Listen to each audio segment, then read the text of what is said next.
Welcome student, myself Dr. Jaswant Sharma, Associate Professor in Chemistry. Today I am going to discuss about substitution reaction, especially free radical substitution reaction. Free radical substitution reaction means मुक्त मूलक प्रतिस्थापन अभिक्रिया. हम specially इस पर focus करेंगे. तो इसमें देखो हमारे चैप्टर की बात करें तो एल्केन चैप्टर हो चाहे एल्काइल हैलाइड चैप्टर हो, चैप्टर 2 कवर कर रही है मैकेनिज्म. एल्केन का तो ये रिएक्शन कहलाएगा, केमिकल रिएक्शन कहलाएगा, और एल्काइल हैलाइड का फॉर्मेशन कहलाएगा. भाई इधर फॉर्मेशन ही तो हो रहा है, तो इसलिए दोनों चैप्टर को कवर कर रही है. तो एल्केन के लिए अगर हम कहें क्या है ये halogenation, this is halogenation of alkene, halogen से क्रिया हो रही है. तो ये सब्स्टिट्यूशन हम फ्री रेडिकल क्यों बोलते हैं, क्योंकि ये जो X और X हैं ये होमोलिटिकल फ्यूजन होगा. यहाँ किसकी प्रेजेंस में हो रहा है, सनलाइट की प्रेजेंस में. तो सनलाइट की प्रेजेंस में होमोलिटिकल यानी समांश विखंडन हो रहा है, समांश, और समांश विखंडन से बनी इकाई फ्री रेडिकल कहलाती है. तो ये एक फ्री रेडिकल है. इसमें भी यही बात है, H यहाँ पर पॉजिटिव नहीं है, फ्री रेडिकल रहेगा, क्योंकि कार्बन और हाइड्रोजन के बीच इलेक्ट्रोनेगेटिव डिफरेंस ज़्यादा नहीं होता. तो इसलिए ये भी एक फ्री रेडिकल बन गया, ये भी एक फ्री रेडिकल का. फ्री रेडिकल ने फ्री रेडिकल को सब्स्टिट्यूट कर दिया. दिस इज़ वेरी इंपॉर्टेंट कि फ्री रेडिकल सब्स्टिट्यूशन रिएक्शन क्या होती है. तो फ्री रेडिकल को सब्स्टिट्यूट कर रहे हैं. क्लियर. अब हम बात करें इसका ये बना कैसे सर, RX कैसे बना. हालांकि कह तो दिया, सब्स्टिट्यूट कर दिया, लेकिन सब्स्टिट्यूशन का तरीका क्या रहेगा, स्टेप्स क्या रहेंगे. तो पहला स्टेप ये मान के चलते हैं जिसको हम मैकेनिज्म कहते हैं. Step 1 2 3, this mechanism cover 1 2 3 step. 3 step से ये मैकेनिज्म पूरी होगी, यानी फॉर्मेशन समझा जाएगा. तो पहला स्टेप में क्या है, देखो ध्यान से सुने. पहला स्टेप में क्या है कि ये जो X और X है फ्री रेडिकल बनेगा. X मीन्स हेलोजन है, X2 है, इससे फ्री रेडिकल बनेगा. तो जब भी कोई भी रिएक्शन हो, चाहे वो इलेक्ट्रोफिलिक हो, चाहे वो न्यूक्लियोफिलिक हो, चाहे वो फ्री रेडिकल हो, सब्स्टिट्यूशन हो, चाहे एडिशन हो, सबसे पहले फॉर्मेशन मानते हैं उस चीज़ का. हम फ्री रेडिकल पढ़ रहे हैं तो किसका फॉर्मेशन करेंगे, फ्री रेडिकल का फॉर्मेशन. तो ये देखो फ्री रेडिकल फॉर्मेशन दिखाया गया है फर्स्ट स्टेप में. इस स्टेप का नाम क्या है, चेन इनिशिएशन स्टेप. श्रृंखला प्रारंभ करने वाला पद कहलाएगा. श्रृंखला प्रारंभ करने वाला पद चेन इनिशिएशन स्टेप, अर्थात रिएक्शन कैसे स्टार्ट होगी. तो स्टार्ट होने के लिए सबसे पहले फ्री रेडिकल बनते हैं. तो देखो ये फ्री रेडिकल बन गए किसकी प्रेजेंस में, H न्यू मीन्स सनलाइट. गर्म होकर टूट गया, समान भाग में टूट गया. क्या लिखा है, होमोलिटिकल फ्यूजन. और क्या बने, ये फ्री रेडिकल बन गए. इन फ्री रेडिकल को नाम क्या देंगे, एल्काइल हैलाइड. ये एल्काइल हैलाइड फ्री रेडिकल हैं, काफ़ी रिएक्टिव होते हैं. इधर एल्केन से दूसरे स्टेप में रिएक्शन करेंगे. Second step is chain propagation step. Propagation means आगे बढ़ाने वाला, श्रृंखला को और आगे बढ़ाने वाला, रिएक्शन को और आगे बढ़ाएगा. कैसे, ये हैलाइड बन गए, ये एल्केन पर आकर अटैक कर रहे हैं. यदि एल्केन देखिए हैलाइड आकर अटैक कर रहे हैं. एल्केन तो वास्तव में बहुत ही स्टेबल होती है, शांत होती स्वभाव की एल्केन. ये एल्केन का फॉर्मूला है. लेकिन इस पर कोई बहुत ज़्यादा रिएक्टिव आकर अटैक कर रहा है. देखो कहाँ से बना, फर्स्ट स्टेप से बना. ये आकर अटैक कर रहा है. अटैक करेगा किसी शांत पर. देखो इसको H को तोड़ दिया, कोई शांत और उसका हाथ ही तोड़ दे तो अब शांत रहेगा क्या वो. तो ये बन गया, लेकिन ये अब ये शांत नहीं है. H और X मिल गए, H को लेकर, हाथ को लेकर ही चला गया, H को लेकर ही चला गया तोड़ने वाला. अब ये भी वैसा ही हो गया, काफ़ी रिएक्टिव हो गया. एल्केन जितनी स्टेबल थी, एल्काइल उतना ही अनस्टेबल हो गया. लेकिन ये फ्री रेडिकल कहलाएगा, काफ़ी रिएक्टिव. तो ये पहला स्टेप. इसमें भी 2 स्टेप बना कर चल रहे हैं, A और B. तो जो B स्टेप है उसमें जो काफ़ी रिएक्टिव एल्काइल बना था A स्टेप में, वो अब बदला लेने के लिए कि मुझे किसने तोड़ा था, X ने तोड़ा था, मैं उसके ओरिजिन को तोड़ूंगा जिससे बन का आया था।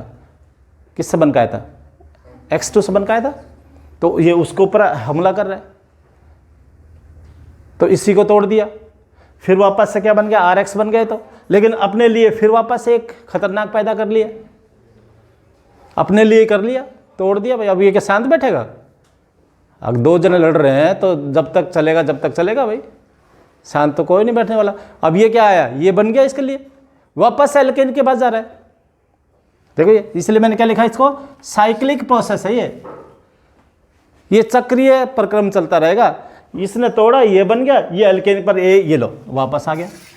एल्केन को ढूंढ रहा है दूसरे मॉलिक्यूल को, कि एक एक मॉलिक्यूल थोड़ी लिया आपने। ये अगर हम थोड़ा से भी लेते हैं, एक पिंच लेते हैं, थोड़ी सी मात्रा में लेते हैं, तो लाखों करोड़ों मॉलिक्यूल है। तो दूसरे मॉलिक्यूल पर आकर फिर अटैक किया, इसने भी फिर वही बात कर ली अपने लिए, फिर एक रिएक्टिव बना बैठा। ये भी क्या करेगा?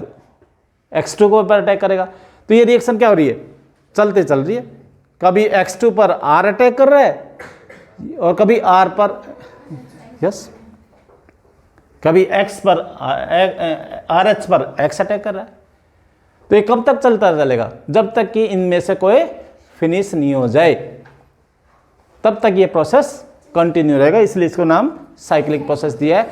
अब देखना जरा, हम कह रहे हैं लास्ट स्टेप भाई, कोई लड़ाई को रुकवाए यार, कोई रुकवाए, तो उसको बोलते हैं चेन टर्मिनेशन। इस रिएक्शन को रुकवाना हो या रुक जाए, कब रुकेगी? संभावनाएं हैं 3। इसको बहुत इंपॉर्टेंट समझना।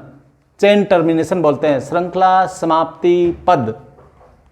श्रृंखला समाप्त कैसे होगी? या तो ऐसे हो सकती है कि ये खत्म हो गया हो, देखो ये खत्म हो गया हो, एल्केन खत्म होगी और ये आ गया अटैक करने के लिए, फिर इतने में एक और आ गया, बोल कहाँ है एल्केन? एल्केन तो खत्म हो चुकी। तो X और X आपस में मिल जाए, जो एल्केन के लिए आए थे, तो आपस में मिलकर X2 बन गया, तो खत्म। अब X तो नहीं रहा ना, X2 फॉर्म में आ गया, तो इस तरह से ये शांत बैठ सकता है।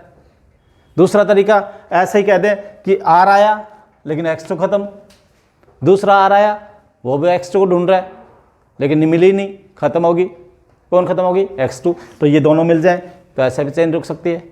तीसरा तरीका, X और R बीच में कहीं मिल जाए, टकरा जाए, बने हुए तो हैं, कहीं बीच में टकरा जाए, तो X और R मिल जाए, कहते हैं समझौता करा दें, दोनों का सेकंड करा दें कि भाई तुम मत लड़ो, तुम मत लड़ो, ये भी खतरनाक था, ये भी खतरनाक था, दोनों को बैठाया, बोलो सेकंड कर लो, बॉन्ड बना लो, बन गया बॉन्ड।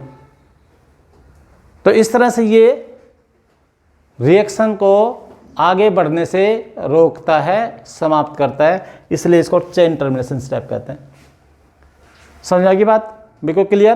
तो इस तरह से हमारे लिए जो बनने वाले थे वो क्या क्या चाहिए था हमें? RX। क्या इस पूरे प्रोसेस में RX बना है? यस। हमारे लिए क्या बनता है? HX। क्या इस पूरे प्रोसेस में HX दिख रहा है? तो ये दिख रहे हैं, देखो, तो हमारा काम पूरा हो गया। लेकिन एक इंपॉर्टेंट क्वेश्चन जो एक बड़े कंपटीशन एग्जाम में पूछा जा सकता है, वो ये पूछा जा सकता है, क्या एल्केन के हैलोजिनेशन के दौरान, हैलोजनीकरण के दौरान हायर एल्केन बनने की संभावना होती है क्या? उच्च एल्केन भी बन जाती है क्या? हैलोजनीकरण कर रहे हैं तो हैलोजनीकरण का तो एल्काइल हैलाइड ही बनना चाहिए, दिख रहा है यहाँ कहीं एल्केन नहीं है, ना तो ये एल्केन है ना ये एल्केन है। लेकिन बहुत अच्छे कंपटीशन लाइक IIT, नेट, इतने बड़े एग्ज़ाम हैं, उनमें इस तरह के क्वेश्चन ज़रूर पूछते हैं। हम तो कभी जवाब पॉजिटिव दे ही नहीं सकते। फिर मैंने क्वेश्चन क्या किया, क्या हैलोजिनेशन ऑफ एल्केन के दौरान कोई उच्च एल्केन भी बन जाती है क्या? तो हमारा जवाब होना चाहिए यस। ये बन गई, देखो, जो हमने यहाँ नहीं दिखाई क्योंकि माइनर है, अक्सर इसको दिखाते नहीं है, लेकिन क्वेश्चन फिर भी बन गया। उच्च एल्केन क्यों करूं? R और R को एक बार के लिए CH3 मान लो और H ये है, तो ये देखो, एक तो R और H, और एक देखना ये बन जाए CH3 और CH3। इन दोनों में से उच्च कौन है? बड़ी कौन है? नीचे वाली। तो R और R का मतलब एटलीस्ट एक एक CH3 तो होगा ही। तो एक कार्बन वाली एल्केन की बजाय 2 कार्बन वाली भी बन सकती है। एक कार्बन वाली का क्या हो रहा था? हैलोजनीकरण हो रहा था, बन क्या गई? मैथेन से एथेन बन गई। तो ये एक इंपॉर्टेंट क्वेश्चन हो सकता है, इसको तरीके से नोट कर लें, दिस इज वेरी इंपॉर्टेंट।